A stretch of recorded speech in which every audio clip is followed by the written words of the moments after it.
I'm Jose Javier Rodriguez. Thank you very much for coming tonight.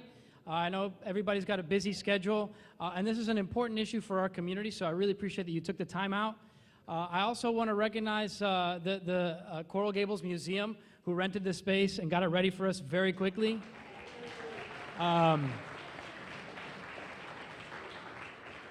LEED certified building here in the city of Coral Gables, which is great. And a lot of folks who pitched in to help out. Gina Batista with my office, who's done an incredible job pulling this together in about 7 days.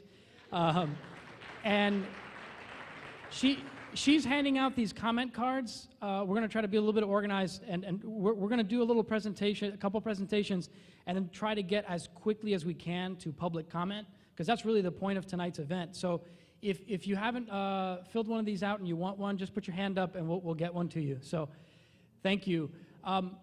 Again, so if you live in Key Biscayne, Brickell, Shenandoah, Little Havana, The Roads, Coconut Grove, Silver Bluff, Golden Pines, and Coral Gables, east of Lejeune and south of Old Cutler, I'm your state rep, but this is an issue that affects pretty much the entire county. So I'm very appreciative that you came. I'm gonna explain what tonight's agenda is gonna look like. Again, the purpose tonight is to talk about plans that the Florida Power and Light has that affect our county, and there's a decision that's gonna be made, very likely a final decision on these plans on next Tuesday, so a week from tomorrow, so on the 13th of May. And we hastily put this meeting together when we realized that in fact it would be on the agenda for the governor's meeting with his cabinet, which is happening in Tallahassee on the 13th. So what's going to happen is I'm going to try to do my best to explain what this project is and where we're at in terms of what's happening a week from Tuesday. And then we're going to hear from the city attorney from the city of Coral Gables and the city attorney from the city of Miami, who've been participating in the proceeding that ends very likely a week from tomorrow. Then we're also going to be hearing from Commissioner Frank Quesada, welcoming us here to the city, as well as somebody who many of you know, if you've been following this, is Mayor Cindy Lerner. And then the idea is to get as quickly as we can to public comment. So if everybody's going to indulge me and to try to be as quick as possible in presenting the information so that we can hear from you. Also, you should be getting little cards with my letterhead on them that have the phone number to call. Now, I've been in touch with the different cabinet offices over the last week, and this phone number is the one that the governor's office gave us that basically takes care of the governor and the whole cabinet in terms of voicing your views on this decision relative to FP&L's plans. Now, to summarize where we're at, FP&L has proposed expanding their nuclear reactor at Turkey Point. They're going to add 2 units to it. The plans that they have, this has been ongoing for a long time that they've proposed it. The decision-making at the federal level has yet to happen. The Nuclear Regulatory Commission is the one that issues a license for the expansion of any nuclear facility. That has yet to happen, right? At the state level, in terms of expanding the facility as well as transmission lines to transmit that power northward from Turkey Point, that's what we're dealing with today, is the state decision whether to authorize that or not. And that decision began with FP&L's application for the permit to do so. And part of that process was an administrative judge took testimony over many months, and many of you participated in that. Actually, can I see a show of hands for anybody who has been to any public hearing on that, including those? Okay, so we have a very well-educated audience here, so I'm going to try to be even quicker than I was before. So again, part of the plans of expanding the Turkey Point facility are to have 2 transmission lines cut through the county. One out west is a 500 kilovolt transmission line that originally was going to cut through part of Everglades National Park. That's been negotiated, and the administrative judge, their recommendation to the governor involves a compromise with environmental groups and mining interests on the far west part of the county to at least not cut through Everglades National Park. What's called the Eastern Corridor is what we're largely going to be discussing tonight, which is this part that originally, with FPL's original plan, involves a 230 kilovolt towers from Pinecrest all the way to along US 1 to downtown Miami. And these towers, according to FPL, could range anywhere from 80 feet to 105 feet tall. And this administrative judge recommended that corridor. The other corridor that the administrative judge included but did not recommend was a corridor that was proposed by Coral Gables and Pinecrest, which is shown here if you had seen this blow up. And what basically, instead of going along US 1, it uses some existing corridors further west in unincorporated Miami-Dade. It goes north, roughly around 97th Avenue, all the way to Flagler, and then east. And then particularly in that portion where it goes east along Flagler, a lot of that is existing power lines, a lot of that isn't. So there's really no sort of good place to put it where it does not disrupt the community. The administrative judge's job was to decide a lot of things, but among them was which route and which plan is going to have the least adverse impact on the community. So all kinds of things from health to the environment, to tree canopy, to quality of life, to economic activity, to property values.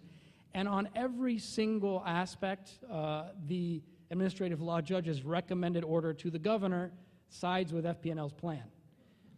So a lot of that testimony that you all gave was part of what went into that 328-page order that, again, sides with the FPL on literally every single aspect. So in terms of talking with the different cabinet offices to see what they think legally is possible, and then in terms of talking with advocates and representatives from the cities, there are really kind of two places where a lot of us fall. I have myself communicated my views to the governor as a state rep, but also as a resident of Florida. But it's up to you, really. Really, the purpose of tonight is up to you all and up to us as a community to communicate how we feel about this adverse impact on our community. So the request that I would have is if when you speak, if you would communicate what you think should be done and why, because that's going to be the most helpful thing as we're trying to raise the profile of this issue and get attention to the governor and cabinet as to why this is going to have such an impact on our community.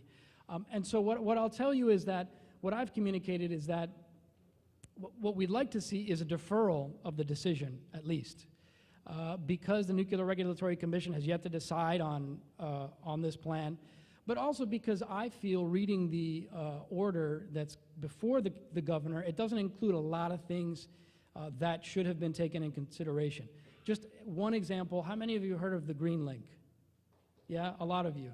So that was not considered by the administrative judge. And if you're going to be putting these towers along US 1, that should have been something that was considered in terms of the future economic vitality of that corridor, quality of life, all kinds of other things. So that's just an example of, on one aspect, why many of us are asking for the governor and cabinet to defer or postpone their decision so they can have more information, either from the feds or locally that they didn't consider. That's one thing. And then many of us, if they're not going to defer the decision and they're going to make the decision a week from tomorrow, to require the utility to underground the lines. Because I've already taken up more time than I had planned. You'll hear from other people why that's a sensible argument, why it should be a cost borne by the utility to underground it along US 1. So at this point, I wanted to, again, thank everybody for coming. Again, when we open it up for public comment, I encourage you, again, to explain why this is going to have an impact on our community and what it is that you feel should be done. I want to briefly, before I turn it over to the city attorney, I want to briefly recognize, I know that representatives of Commissioner Javier Suarez's office are here. Is that correct? Two, yes, over here. I know that we have somebody from CFO Jeff Atwater's office. Is Jessica here? And that's important because obviously our CFO is part of the cabinet as well. Is there anybody else that I've missed that I'm not going to introduce otherwise? Okay, nobody that's brave enough to speak. So at this point, I'm going to ask Craig Lean from the city of Coral Gables and Victoria Mendez from the city of Miami to correct anything that I might have wrong or include any information. Thank you, Representative. I have a distinct memory as a child out west in the western United States of driving in the Cascades and seeing these huge power poles that you only see in rural areas of the United States.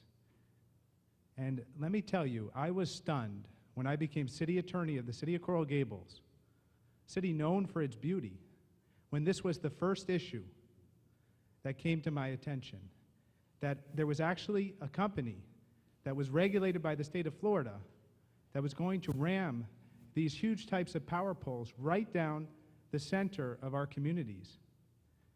And let me tell you, the city commission made it very clear to me, and it was my view as well, but ultimately I work for them and for the public.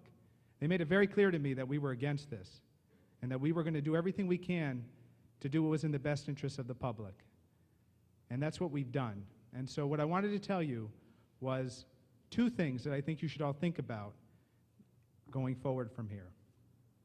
First, the administrative law judge did not take into account the land use and zoning provisions of our laws, of the city of Coral Gables, city of Miami, village of Pinecrest, did not consider it, said they were preempted by state law. Those are the laws that were passed by our elected representatives, our city commissioners, based on the views of the public. They were disregarded completely. Instead, FPL, a private company, got to put its own criteria in place, and that's what was followed. That was wrong, and we plan to continue to argue that as long as we can. Now, please note, we're going to ultimately do what's in the best interest of the public in the city of Coral Gables. That's our goal here. We're trying to work in an extremely difficult situation, but we have made that point, and it's important to make that point to the governor and the cabinet. These laws should not be preempted. Second point I wanted to raise with you is that the city of Coral Gables has filed a separate lawsuit. It's based on our franchise agreement with FPL. It's a contract.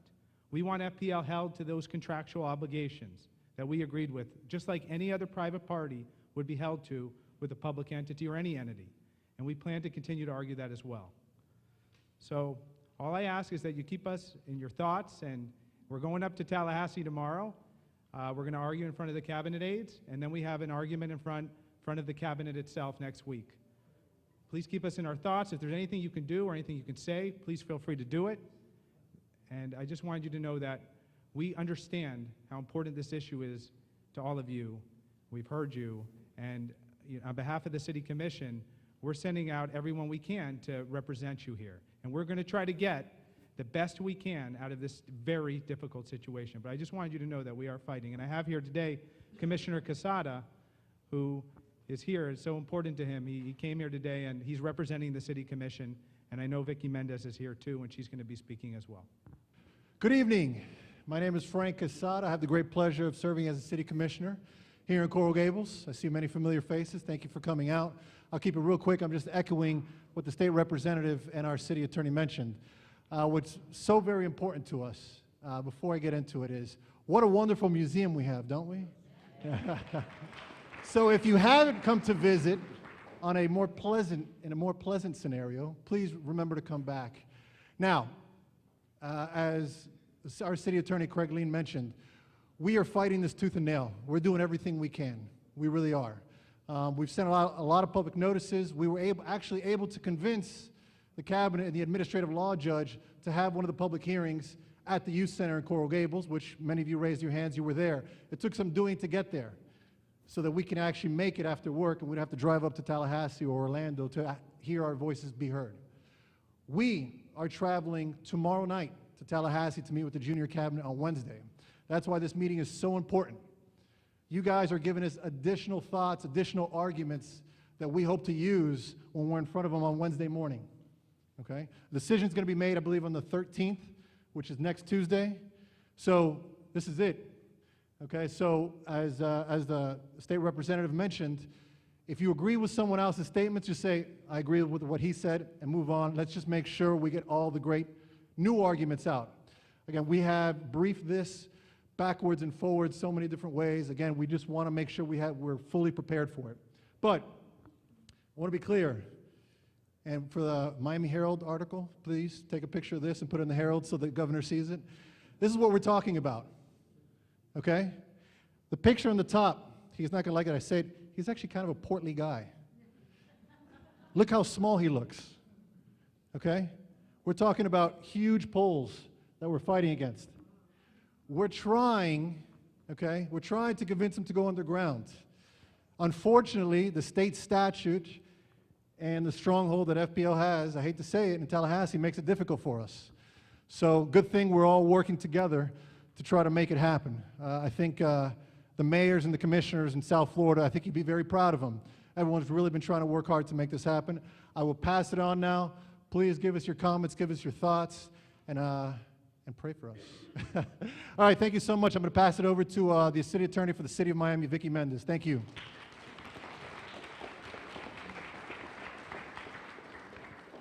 Hello, and thank you for coming. Basically, a few things that you have to keep in mind. There's a great opportunity right here. This is an election year. It's something that I think everybody's forgetting. And the governor has the opportunity to do the right thing here, especially if he wants to be elected again. He needs to be on the prevailing side of whoever wins this argument over at Tallahassee. So this is the time to use your contacts to remember who you went to college with, remember who his grandmother is, remember who his cousin is, remember who his cabinet aides are, and try and reach out somehow and use your muscle, because you do have a vote here in the vote of public opinion, and it can make things better for us in this whole situation. Even if this is deferred, that is a great win. If this is deferred next week and it is not ruled on, it really puts us in a great position to try and work with FPL to try and resolve this and get this undergrounded. Because that is just the best possible scenario. FPL wins because they, are able to get electricity where they think they need it. And we win just by making sure that all the cities are protected with regard to these 105-foot poles. And that's how big these poles are, 105 feet. So think of anywhere within the city of Coral Gables, the city of Miami, that you've seen a really high power pole. It's way higher than that, approximately 30 feet higher than that. They're 5 feet in diameter. So that is really wide. Think of friends or family of yours that are in wheelchairs. They're probably not going to get around this sidewalk. No matter how much FPL says that they're ADA compliant, usually they're not. So that is something that you really need to take into account with regard to these poles. They're mammoth. There are no poles like this around, especially in any of our cities that are close by. The other thing that would be very helpful is if we can just point out to the governor and the cabinet that the ALJ got it all wrong, and he got it all wrong. Unfortunately, FPL does have a strong lobby. They have been entrenched in government politics for a while, and they have written the statutes. They have been able to pass statutes that have gotten them where they are today. However, even with that, There's lots of things that they did not get right, which is the fact that cities and counties are not preempted.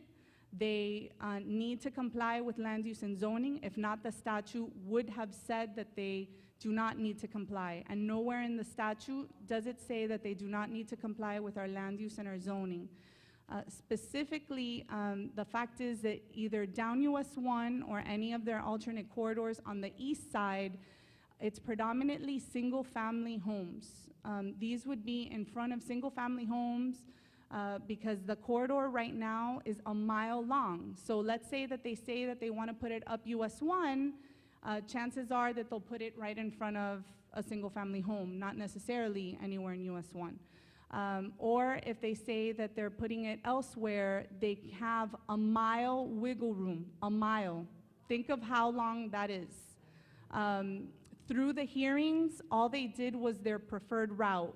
They said it was either going to be down US 1 or through certain areas that it would not necessarily be close to single-family areas, but they have a mile difference within that corridor to be able to place these poles. And imagine walking outside of your home and looking up and seeing this, or going down any one of our corridors in US 1 that they've spent so much money on, whether it's FDOT or Coral Gables or City of Miami, doing all of the beautification that they've done in that area, and then seeing these mammoth poles. So it is very important for us to reach out to our elected representatives and making sure that they also reach out to especially the cabinet aides for this week, the governor and the cabinet for next week. The other thing for you to take into account, and we raised this at the hearings, is just the fact that we are, in the city of Miami and in Coral Gables, we're at sea level. So if there is ever any type of storm surge, unfortunately, it would be problematic with regard to any type of sea level rise. And I'm sure a lot of you have heard about sea level rise over the years and the problems that it's causing everywhere. But unfortunately, with the seismic activity in the Caribbean and things of that nature, that is also something to consider, the fact that we are having an expansion to a plant which is 14 to 25 feet above sea level, but it doesn't matter if everything around it is full of water and you can't get to the plant. So something also for you to think about and to contact your elected officials over in Tallahassee about, and especially the governor and the cabinet, is these types of issues with regard to sea level rise. And then we're also thinking about the picture with regard to our dense urban environment and these poles not fitting in that environment, but we also have to think about the West Corridor and everything that it's going to do to the Everglades. And that issue is also of great importance. The Biscayne Aquifer, the cooling towers out there and how it affects our plants and our animals. Those are things that we also brought up, and there will be environmentalists that will talk about that as well, but that is an important point that we always have to keep in mind as well, in addition to everything that's happening over here in Coral Gables or the city of Miami. So those are all things to think about, all things to bring up to the important people in Tallahassee. I thank very much Representative Rodriguez for getting this together on short notice right before we're going up tomorrow, and we need you to use social media to remind your friends and family to get, every person in here has 5 other people that they could reach out to, and those 5 other people have 5 other people, and we really can send a message on this issue. There hasn't been much media attention on it, actually, and hopefully it'll pick up right before this big decision, because now's the time that we need some media attention. But definitely, with all the people in here, we can reach out and really make a difference. So thank you very much.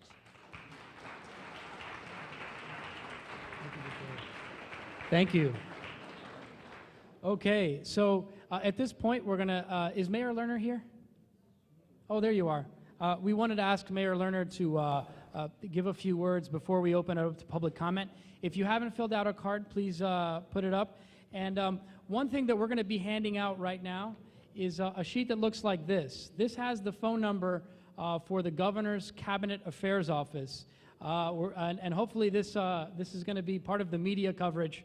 The number is 850-717-9239. That's 850-717-9239. That's the number we've been given for people to voice their concerns. Good evening. I have a head cold, so I apologize for sounding congested because I am. First, I want to thank Representative for calling this meeting. He has been asking what he can do all session. He's been very interested and concerned. And now when the rubber meets the road is the time where we need to generate grassroots outreach. So thank you all for coming this evening.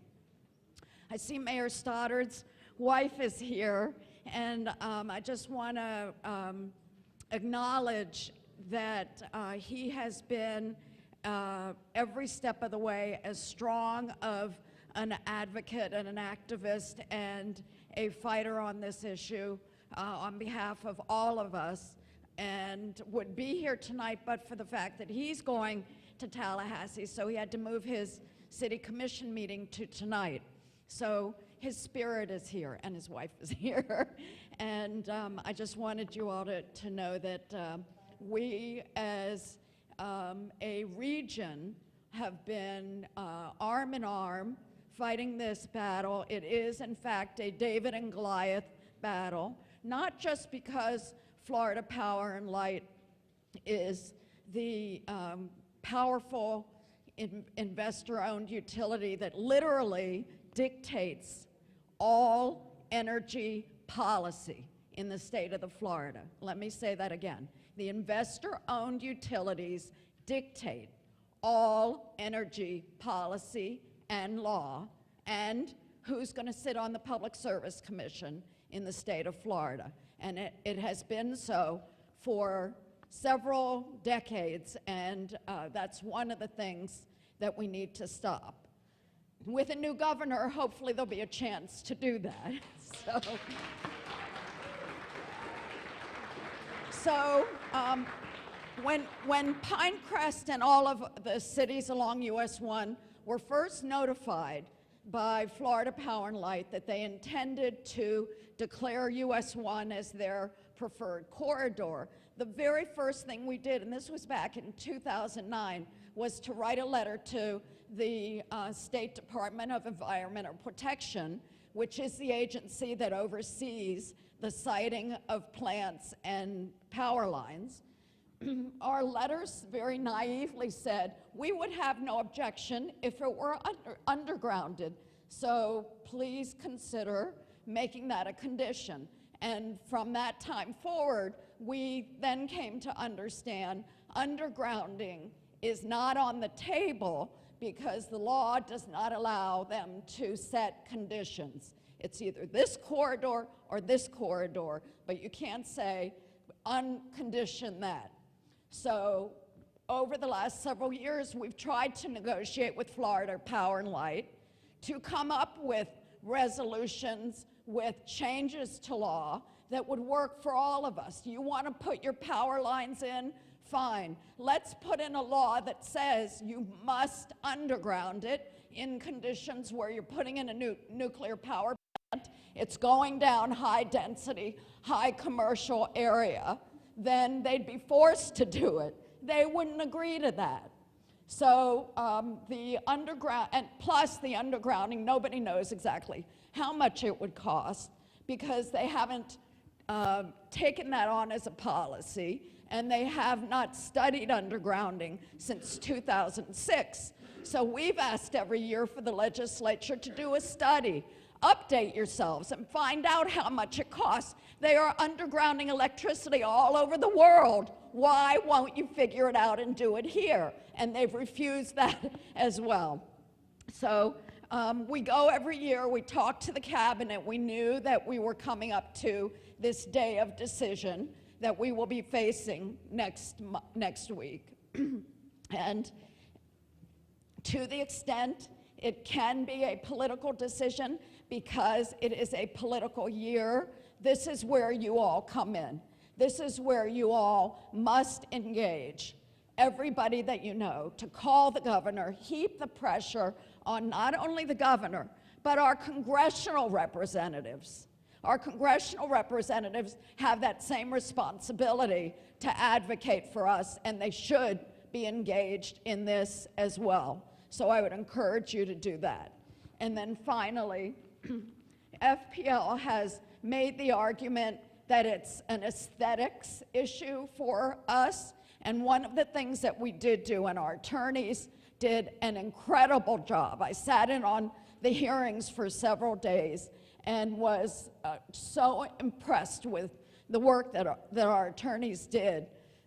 They made a record for what US 1 is to this part of Miami-Dade County. And that's the other thing that you all need to get across. US 1 is the gateway to our communities. US 1 is the economic engine for our communities. And US 1 is where those of us who understand the importance of transit-oriented development, the focus must be along the US 1 corridor. All of those future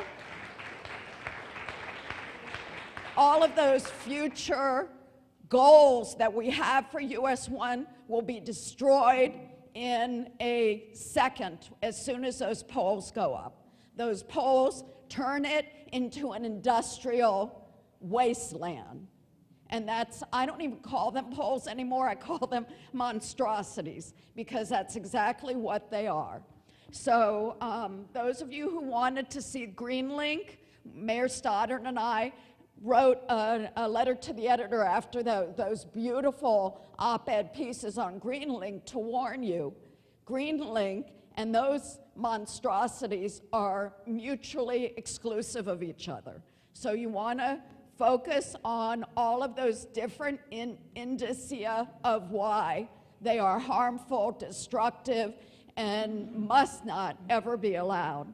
So the other person I would ask you to contact who has been opposing us every step of the way is Florida Senator Ana Terra Flores. She is the chair of the Florida Senate's Energy Committee. She supported the US 1 corridor over our alternate corridor and has written letters indicating that she is steadfast in support of the US 1 corridor. So it's not only the governor and the cabinet, it's Senator Flores as well. My final message to you is, don't get mad, get solar. I just put solar on my roof, and I encourage you all to do the same. Thank you, Mayor.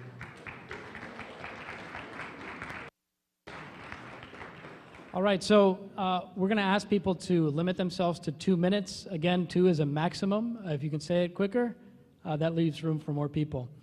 So we're going to have a timekeeper here in the back. And Gina. Microphone.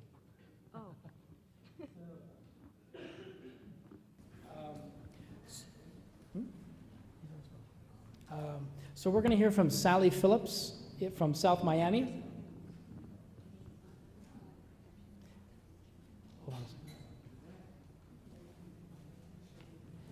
second. And after Sally Phillips will be Clarice Cooper. Where are you?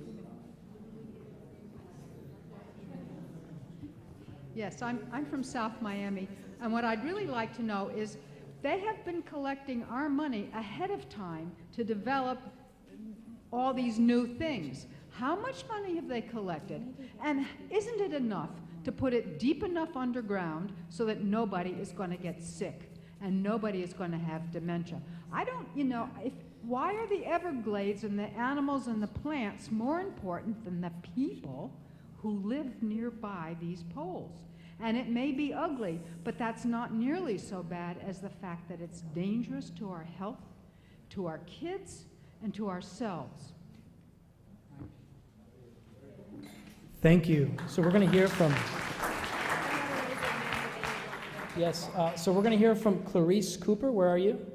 Okay, great. And then after Clarice, we'll hear from Latrice Linden. Yes, what will be the construction timetable for a project like this, and how would that affect us as far as detours, delays, that sort of thing? Sure. I don't know if Victoria can help me or Craig can help me with that. My understanding is that the original plans were ready to begin construction as soon as 2015, if approved. Is that accurate? Yeah. That's pretty much, the plant is a lot later because they haven't even gotten any Nuclear Regulatory Commission approval. But the, actually, if they would go down the US 1 corridor or the alternate corridor on the east, they were thinking within 24 months to be pretty much, so within a year to 24 months to be going vertical. So it's pretty quick. The only saving grace is that we were able to get in page 1938 of the 8,000 volume transcript, we were able to get one concession that they would not build any transmission lines until after the certification of the NRC on the power plant. So at least we're hoping that that will stave them off because they're not looking at any Nuclear Regulatory Commission decisions till maybe 2016. But that's the one concession that we got that I think will really make a difference. Okay. Can take?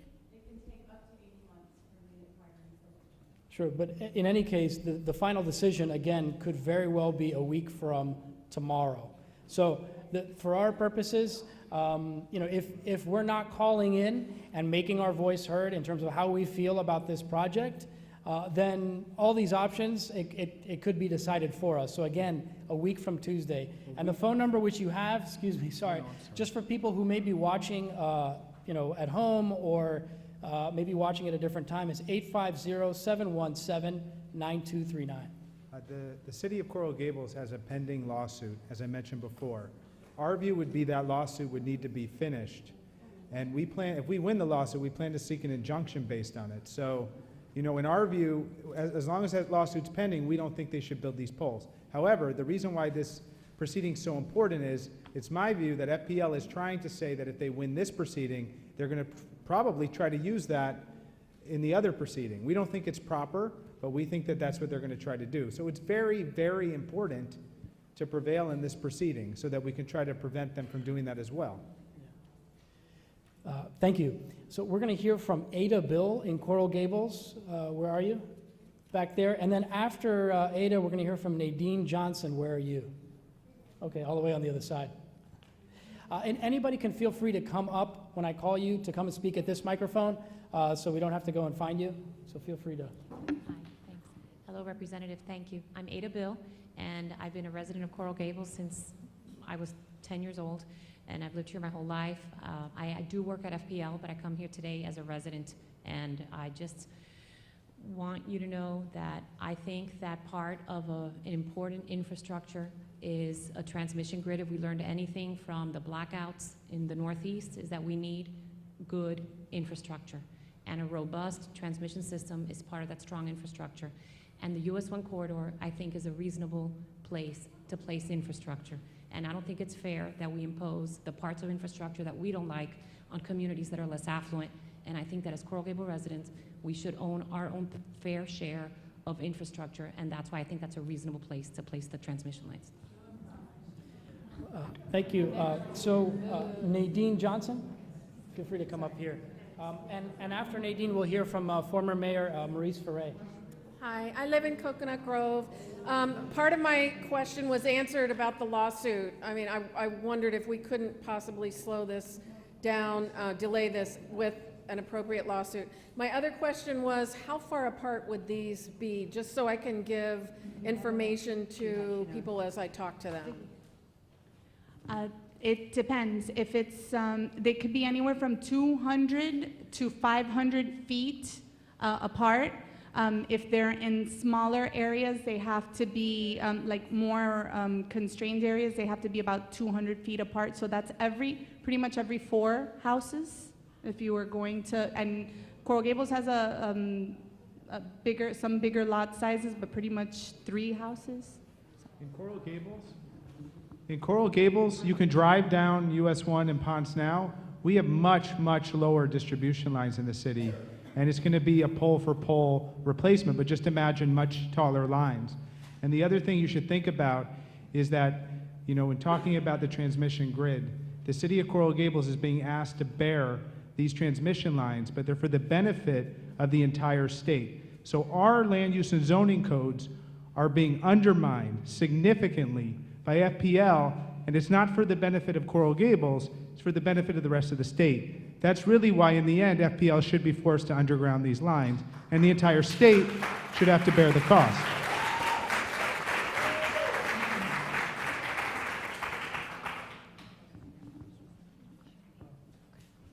After Mayor Ferre, we'll hear from Jonathan Ullman. Is that you up front here?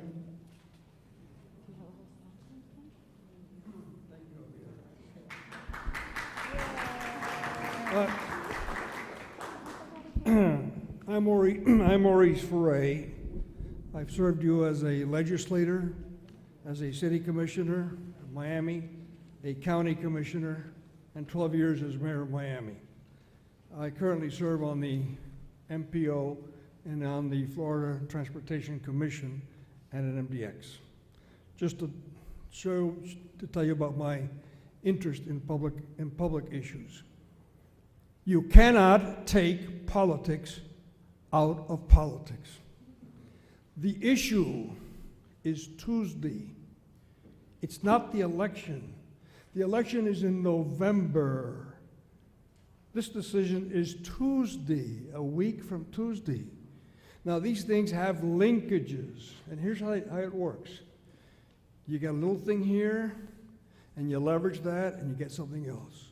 And these things have linkages. If they win on Tuesday, that has repercussions. It has feet.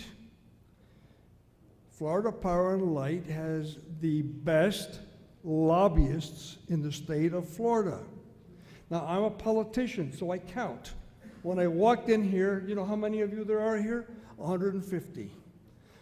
You're not going to get 500 people. What is this thing? And each one of you is going to get 500 people. Come on.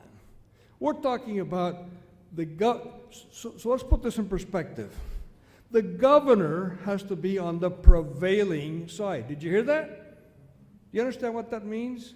If it's a 2-2 vote, the governor has to be on the prevailing side. If it's a 3-1 vote and the governor is not on the prevailing side, the vote has to be taken over again. Hello? I mean, let's talk politics now. So, how many of you know an important Republican, a person that sits on the cabinet, a friend of yours that is a major lobbyist in Tallahassee that is close to the governor? That's who you have to talk to, not 500 people. 500 people, great. If you can each go out and get 500 people, God bless you, between now and Tuesday, that's terrific, but that's unrealistic. But if you can get to the governor somehow, if you know Bobby Martinez, if you know Jeb Bush, if you know Jeb Bush's partner, if you know Jebby, if you know anybody, I mean, you know people, you live in Coral Gables, well, where does Jeb Bush live? You know, these are the people that you have to get to tell them that, you know, you're not going to flip any territories between now and Tuesday. Don't vote for her. I wouldn't vote for her, but I don't live in her district, but I mean, that's not the point. The point, that's in November. We have to concentrate on Tuesday. Now, the other issue is this, local. Tip O'Neill was right. All politics is local. Now, I ask you a question. Why has the Miami-Dade County Commission, which I served on, taken a position opposed to these poles going in the Everglades, but they haven't taken a position opposed to it going along US 1? Why? Now, I understand that they didn't take a position on either one, but they taking a position protecting the Everglades, that's fine. but they're not taking a position here. So how can they approve one and not the other? Or how can they say, I'm sorry, how can they oppose one and not the other? I mean, there's something inconsistent about that. Now, that's for later. Right now, just think about what you're going to do to oppose this between now and Tuesday. Mayor Lerner's wonderful. She's right. And all the, but you know, the issue's not against nuclear power or going to more enlightened ways of producing electricity. The issue is, what do you do between now and Tuesday? And I would really respectfully request, Javier, and thank you for being such a great legislator and for keeping us informed, but I really think it's important that we concentrate on the practical aspects of how we can stop this Tuesday. Thank you.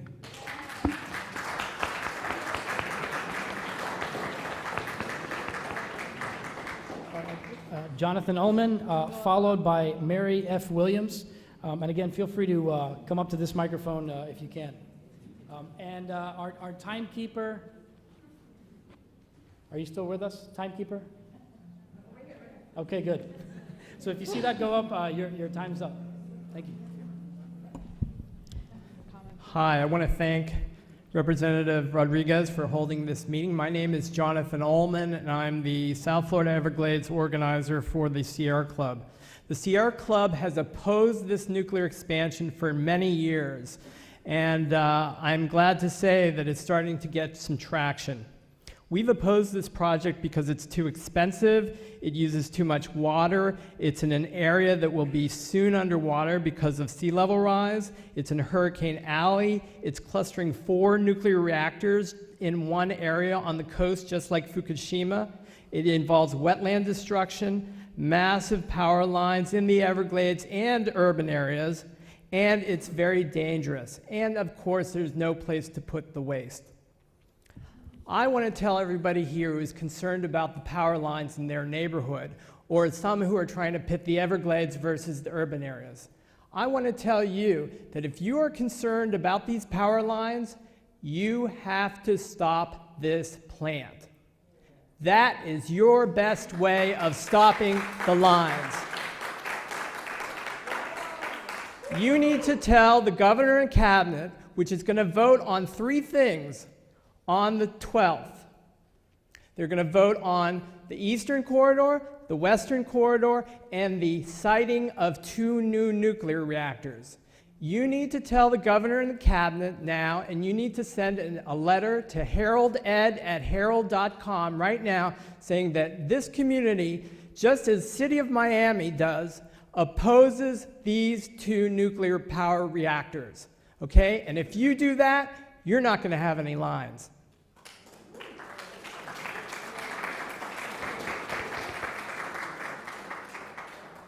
Hi, I'm Mary Williams. Since I tend not to be a great public speaker, I'm going to read from my card. Continental Park is my home, which is on the other side of US 1, just south of Dateland. But we are very interested in this as well. I want to say that for the past week, the Metropolitan Planning Organization has been holding meetings to discuss the long-range transportation plans. One of these includes U.S. Managed Lanes Project and shows the highway and transit projects on the South Dade Busway and US 1. And it also has a park and ride project on Southwest 104th Street and US 1. And the busway.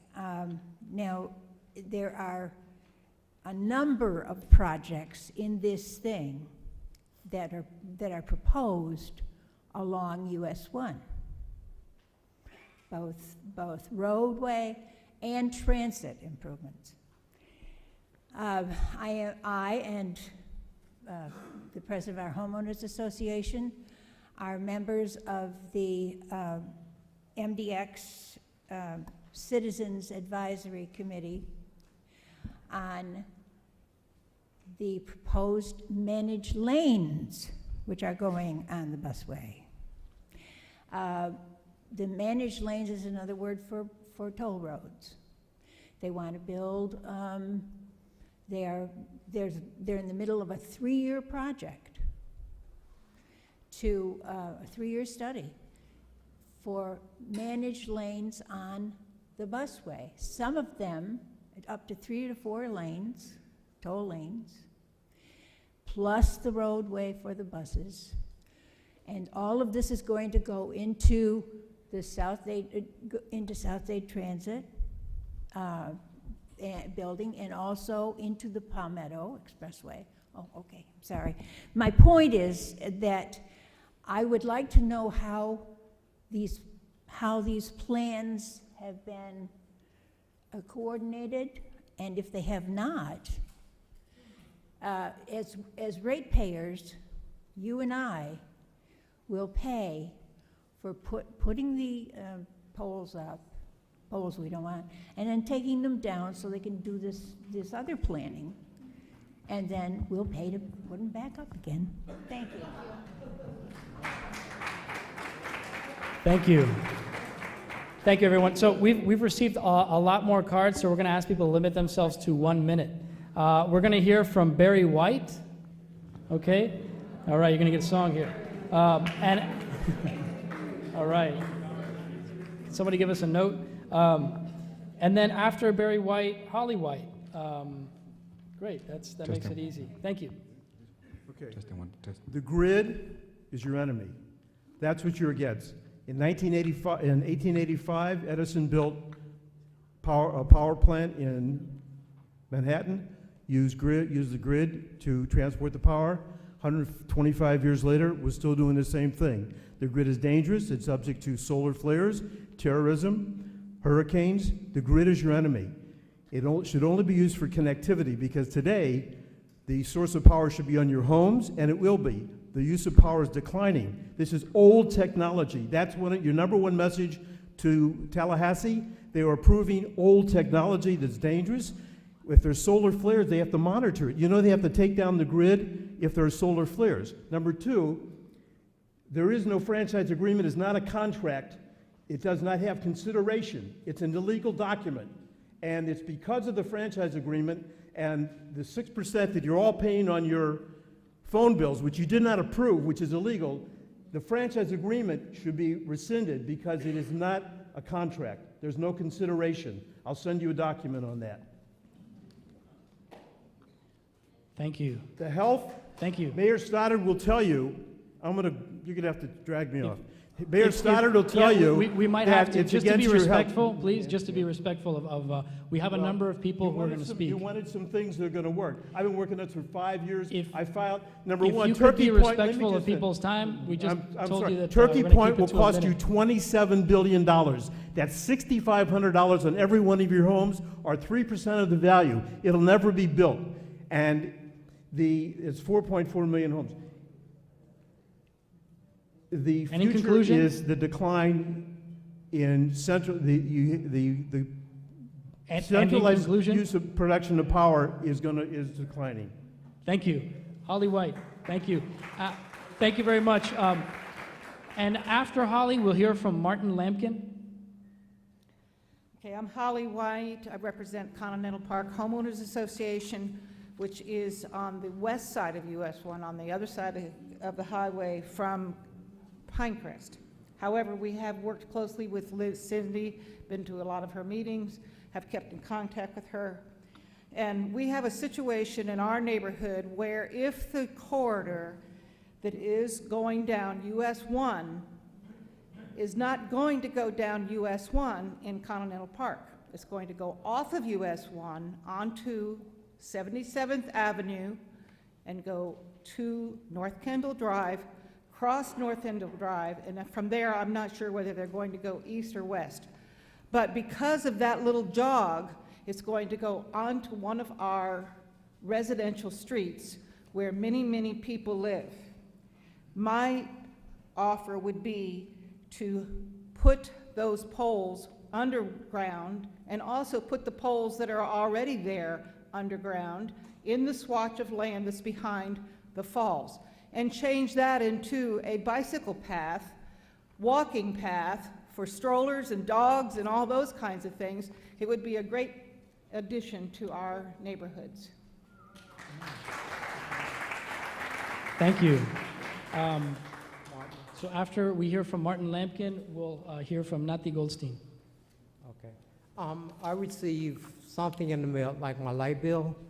I received a note from FPL stating that they're building or they have built a power plant in Pompano Beach or something, Pompano in Florida. And it was a gas power plant. So my question is, why can't we put an alternative form of electricity to do this? So, you know, that was my question. Thank you. So we'll hear from Nati Goldstein. After Nati Goldstein, we'll hear from Alejandro Almirola. And if I could remind people, part of the request is, again, the governor is going to be making a decision a week from tomorrow on the 13th. So if you could include in your comments how you feel about the decision and how you believe that citing decision is going to affect our community. So thank you. Nati Goldstein. Hi, I'm Nati Soto Goldstein. I'm a resident of Coral Gables. I've grown here. My children have been raised here. This is my home. I agree with everything that's been said today, but there's something that nobody has brought up, and I'm very surprised, which is who's going to compensate all of the property owners that are along this corridor for their loss in property value? Is it FPL that's going to give them the money to compensate them?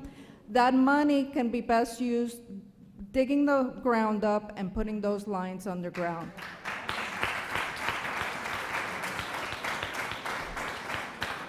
And I would also suggest that all of that money that's being spent on lobbies, those millions and millions and millions of dollars to get your way, FPL, be spent putting the lines underground.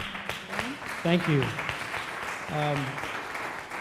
So there you have a clear message. Underground the lines at the utilities cost. I think that's a very reasonable thing to ask the governor and cabinet to include in their order if they're not going to defer their decision. So we're going to hear from Alejandro Almirola and then from Yvonne Beckman in South Miami.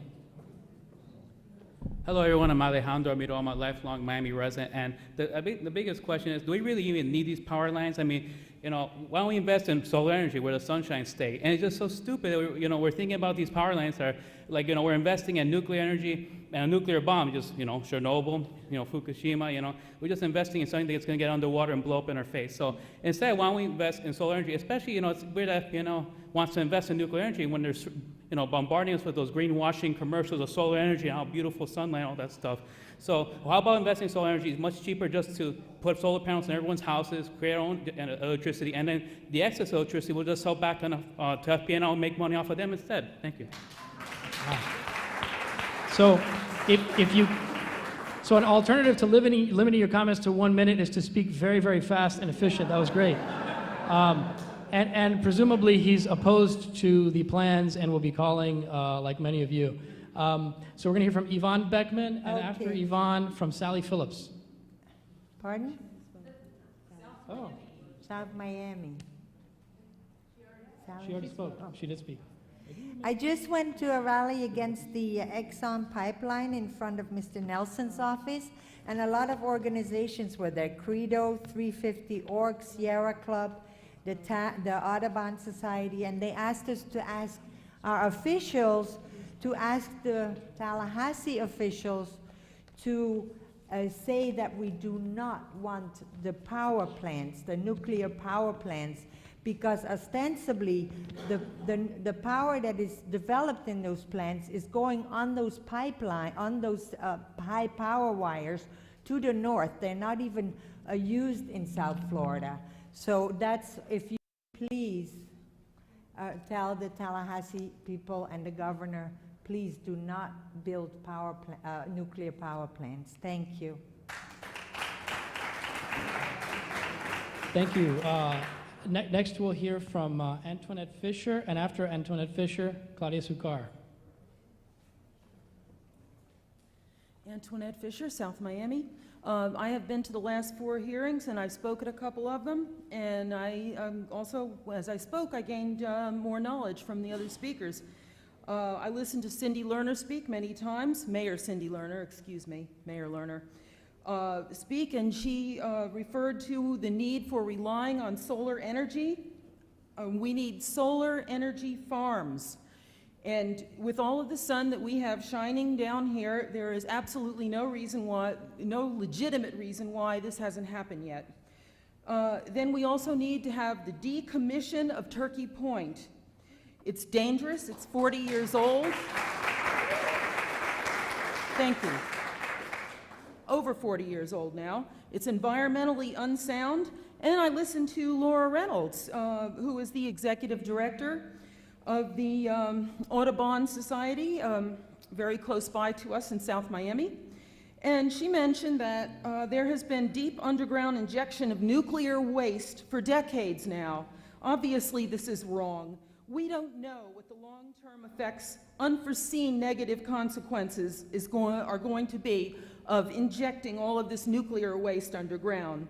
So we don't want any more of that. Also, I've heard that there is technology available to neutralize this nuclear waste. Why hasn't it been done? The whole issue of And in conclusion, yes, the transmission lines sending the electricity up to the Tampa Clearwater area at our expense, dumping those transmission lines, that super ugly infrastructure on us is totally unacceptable. And this is all a financial issue for FPL. thank you. Hi, my name is Claudia. I'm a 4th generation Miami, and I've lived in the city of Coral Gables for 30 years. I want to thank Mayor Lerner for her leadership, as well as Jose Javier Rodriguez, my state representative. Thank you for your open door policy and for listening to all the concerns of your constituents. I want to let the governor know that I am completely against the polls, and I think that he needs to listen to the residents, not only of Coral Gables, but the city of Miami and Miami-Dade County, and put the lines underground. Thank you. Thank you. Thank you. Mayor Philip Stoddard of South Miami could not be here, so Gray Reed Stoddard will speak on his behalf. And then after that, we'll hear from Charles Himes. Thank you. Okay, thanks very much. My husband, Philip Stoddard's been a champion of this cause for some time, and he has to be at a commission meeting tonight. So I simply want to say that they did a study in 2011 about the cost to property values of the transmission lines along the US 1 corridor, and found that at minimum it would bring property values down about 10%, which would put a big hole into the budgets of all of the municipalities across that corridor. So that in turn is going to put the burden on taxpayers, right? So this is a ricochet effect of degrading our quality of life, degrading our economic base, and degrading our infrastructure. So a 2009 study also showed that living near power lines causes an increase in Alzheimer's disease and an increase in childhood leukemia. These are statistically shown. Therefore, even to put the Green Link path along that corridor, who's going to want to commute with that kind of risk overhead? Not to mention the single family, the people who live along those corridors, the schools, the churches, the hospital that are within the 50 meters that is the risk zone around the transmission lines. So please, no to the power lines, no to the nuclear plant, probably the most expensive and insane way you can imagine to generate power on a windswept coast. And it's not carbon neutral. Thank you. Thank you. While we welcome up Charles Himes, I'm going to, for those who maybe just tuned in while they're watching, the phone number for the Governor's Cabinet Affairs Office is 850-717-9239. That's 9239. We're going to also be providing these comment cards to the Cabinet Affairs Office, and hopefully we'll send them a link to this as well. So Charles Himes. Oh, there you are. Great. And after Charles Himes, McDonald West. Are you here? Okay, great. Thank you. My question is, what does FPL know that the rest of the world doesn't know? It seems to me that the tide for the past number of years, especially since Fukushima, but also since Chernobyl, has been against nuclear power. And here we are building a nuclear power plant. It doesn't make any sense. Germany has resolved that they will decommission all of their nuclear power plants within this decade. Switzerland is cutting back on their nuclear power plants. It doesn't make any sense. I think the question of transmission lines begs the question that this should not be there. We're told every day that we have a lot of natural gas in this country, that each day we're discovering more and more fields of natural gas. Let's use it. Let's not export it. Let's put it to use right here. We don't need nuclear power. Thank you. Next, we'll hear from, after Mr. West, we'll hear from Cindy, and I can't read the last name. I think it's Winthrop. Is that right? Go ahead. Thank you. Good evening. My name is MacDonald West. I live in Coral Gables.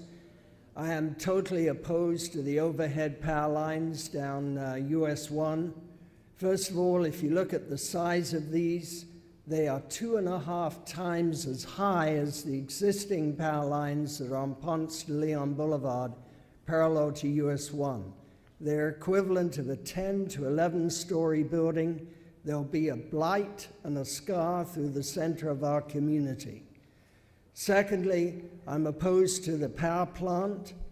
They should not be building nuclear power plants. They could do natural gas or some other form of power, but they should not be building nuclear power plants right next to the Biscayne Bay. So I'm opposed to that, and I'm opposed to the power lines. They should be underground if they're going to build them. Thank you. Thank you, Mr. West. Is Cindy Winthrop here? If not, Meg Daly was also going to speak. She had to leave. She's with the Green Link. If you're not familiar with the Green Link is a proposal to make a linear park out of the space on the north side of US 1, which is currently a bike trail path, and it's where the Metro Rail is. But many people feel that with some public investment, that could be a more usable space, potentially even commercially viable on the other side of US 1. That's thegreenlink.org, I think is the information that she left. Is Jim Tees here? Come on up. And then after Jim, we'll hear from Ruth Trencher. My name is Jim Tees. I'm a resident of Palmetto Bay and a local Sierra Club activist. I want to reiterate what Mr. Ullman said. We do not want a nuclear power plant there. But there's a potential problem. What if these power lines go in and there's no nuclear power plant?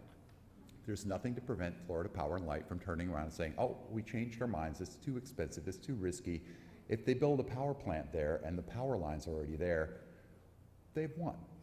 What I'd like to do is encourage you to tell the governor and the cabinet to oppose the nuclear power plant and definitely oppose the power lines entirely. We'd all like to see them underground. I'd rather not see them there at all. Thank you. Ruth Trencher. After Ruth Trencher, we have a concerned resident, taxpayer, and property owner. I think that describes pretty much everybody in here. So maybe we'll skip that one. But, Good evening. I'm Ruth Trencher from the South Miami area. I would urge the governor and the commissioners to not vote in favor of this issue, but to withhold until other environmental and community issues are resolved. The nuclear facility, for which we are already paying to Florida Power and Light in our monthly bills, has passed its prime. There is gas, there's nuclear energy, there are other better ways of producing power. That energy, as the gentleman said a little earlier, is not meant to be used in our communities. It's not to enhance the grid here in South Florida. It's to be marketed upstate and out of the state to be sold. It does not serve our interests. It is using our communities to serve the shareholders' interests and needs to be opposed as strongly as possible. Thank you. We have just a few more people. Thank you for being patient and listening. We're going to hear from Sue Kowalewski. Am I getting that right? All right, great. And after Sue, we'll hear from Denise Covington. So welcome Sue up here. Thank you. I'm Sue Kowalewski, and I'm a resident of Coral Gables. And I want to know who the heck is for this plan, because it doesn't, except for the lady in back there maybe. But I really would like to know who's for the plan. I mean, is it only FPL, or are there other interests? Are there construction companies that would get the winning bid? I mean, who else is for this? And maybe you can answer it, and maybe, you know, it's a rhetorical question at this point in time, but there's got to be somebody besides FP&L behind this thing. You know, somebody's got to be making money besides FP&L off of this thing. So, you know, I just leave that up for consideration, because if we can find out who the construction companies are or whatever, that's another way of maybe, you know, getting to them. But, you know, we're talking about building these lines underground. The FP&L meeting, public meeting that I went to, where Mayor Stoddard, prior to becoming Mayor Stoddard, I mean, he enlightened me like unbelievable. That's why I'm a Mayor Stoddard fan. At that meeting, FP&L was very, very clear that if these lines were to be underground, that we would incur the costs. And I'm talking about me personally, and I'm talking about the municipalities. And so when we're talking about underground lines, I also would like to make sure that FP&L incurs the costs of these underground lines and the maintenance. You know, there's more to just building the lines underground. There's a maintenance issue. Who's going to maintain these lines underground? I'm all for underground. If we have to have anything, I'm all for underground. But there are a lot of layers here of costs that we don't even know about at this point in time. So if this is on television, I'm against this, totally against this. And if you want to know where Jeb Bush hangs out on Sundays, to get to him, come to me after the meeting and I'll let you know. Next, we'll hear from Denise Covington, and after Denise Covington, Adam Schachtner. I want to thank the representative. Good evening, everybody. I don't know if I can do this in under a minute. I find this awkward. I do need to put this person out there. Eric Fresnick, I sent an email over a month ago regarding this issue. Have I received the email reply? I know it's lost somewhere. I know. I just need to put that out there. I find it like the lady before me. She stated that who's here except for one individual, and she's right. You're right in your own right. You work for them. How dare you say anything against them? That makes sense, right? Who here or anywhere would want these monstrosities? Who? I'm a mother. I have 2 daughters. One is on her own. I have a 15-year-old. Governor, cabinet members, representatives, locally, prospectively, I do not give you permission and encourage you not to support this in any capacity, violating the right of the people. The last time I checked, is there an attorney in here? The Constitution does say for the people. Come on. Not for the interest of corporations. Again, I love my animals, I love my plants. As I mature in life, I have a greater respect for those, for that part of life. But how can you put and expose? Has anybody here, I would ask the members, I, within the last 10 years, had a relative pass away, actually 2, one from Alzheimer's and one from dementia. Do you want to see what those diseases do to the body? Now, I know I'm a little emotional because those loved ones, they're people who I cared for. But to expose the people, our children, our future generations. I don't have any grandchildren, but I don't give you permission to expose my grandchildren to anything of such. Go down a hospital ward and take a look at those. See what that does, the diseases, to the individual body. Thank you for giving me a little more than a minute. Thank you. Thank you. Adam Schachner. After Adam, we'll hear from Linda. And if I could just add, we have extra of these flyers with the number to call if you feel the need to distribute them physically. But otherwise, I know you all have email and that sort of thing. Again, the point is that with such little time, a grassroots effort can make a difference. What we're asking for, is in terms of, if nothing else, delay. But if not delay, underground these lines. I know a lot of you have other concerns. Don't feel the need to have your message limited, but it is important to communicate your message, whatever that is. So, Adam. Thank you, and thank you for pronouncing my last name correctly. I appreciate it. It's hard to do it on the first try. I'll be very brief. I concur with everything that has been said tonight regarding the lines and trying to avoid them. The one issue that I'd like to add to the table is I am a bicycle commuter. The US 1 route, particularly the M path, which runs under the Metro Rail, is my commute of choice. I rely upon it daily to get to and from work, and I consider that commute by bicycle my way of cutting down on energy costs here in South Florida. These transmission lines are going to be a hazard for anybody trying to walk or ride on that route. They are huge blind spots, and this is already a dangerous place to be on a bicycle. If FPL put these in, they're not only discouraging people from trying to cut down on their energy usage, but frankly, they're threatening us as far as keeping the streets safe for us. So thank you. Thank you.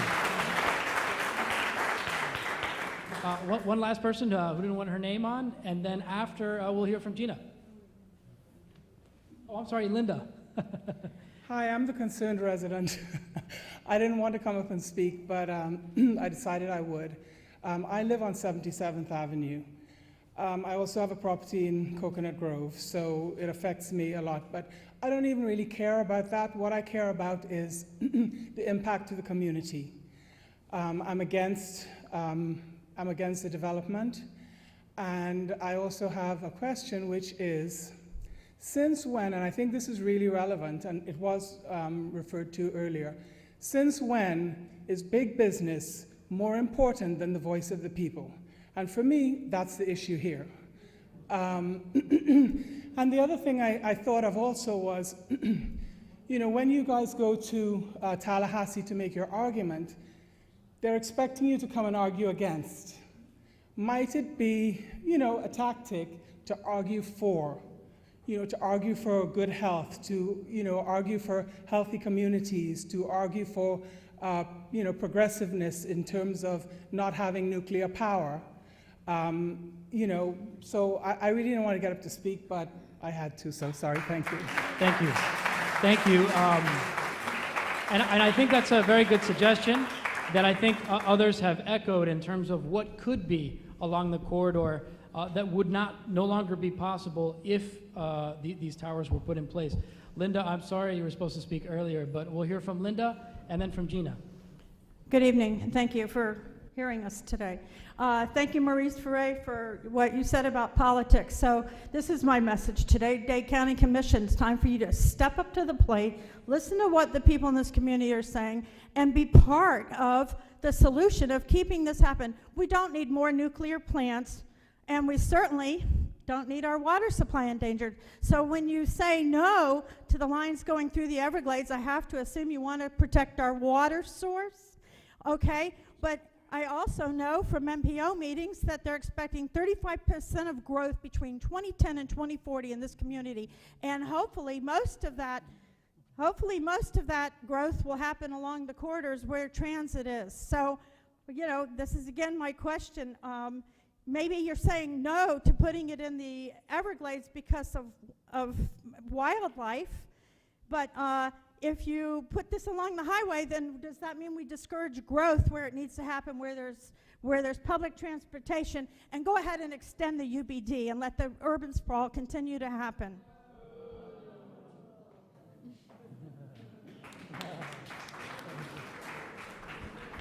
Hello, everyone. I am Gina, and yes, I do work at the office of Representative Rodriguez, but I'm taking that hat off, and I'm putting on my resident hat on because I live right off of Southwest 27th Avenue and US 1. So I see US 1, I look outside my window. I just want to reiterate that the most powerful tool that we have at our disposal is picking up the phone and calling them and letting them know and repeating ourselves till we're blue in the face. Because I know I'm going to make those phone calls every day, and I encourage each and every one of you to do the same. Thanks. Thank you. Thanks, Tina. And I think that's all the time that we had and all the cards that we had. I want to thank everybody for taking the time to come here, for those elected officials who've taken their time to come. And I just want to say in conclusion, again, I as your state representative have been doing what I can. I know that your cities that you live in, if you're on this corridor, have been doing everything they can. And there is something that you can do, which is to help communicate, again, what will be decided a week from tomorrow on the 13th. And it's important for the governor and the cabinet to hear what we think in this community, because they're the ones who are going to be making the decision. We can't assume they've made the decision yet. From my conversations with them, they're open to different different possibilities of interpreting the law, and et cetera. So it is important for them to hear from you. Thank you so much, and have a good evening.